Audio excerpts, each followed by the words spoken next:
Bienvenue dans Nouveau Modèle, le podcast sur la mode responsable et engagée. Voici un extrait du prochain épisode. Bonne écoute.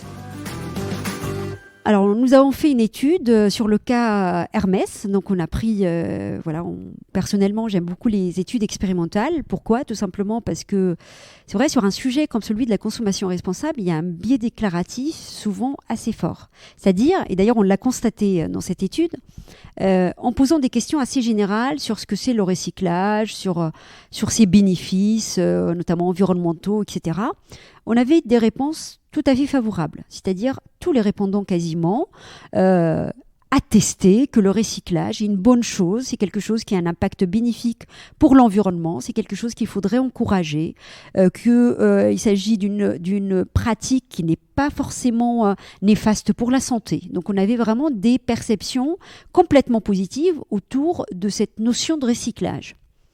Ensuite, quand on met les consommateurs dans une situation de choix et d'achat, et là, à travers effectivement ce protocole expérimental, l'idée c'est de proposer quasiment de produits réels entre guillemets ou des produits très proches de la réalité. Donc une chemise avec une marque, avec un prix, avec une indication sur la composition de cette chemise, etc. Et on demande aux consommateurs d'exprimer leurs préférences. Là, effectivement, le résultat est complètement différent. Donc dans l'absolu, le recyclage, c'est parfait, c'est très bien, il faut l'encourager.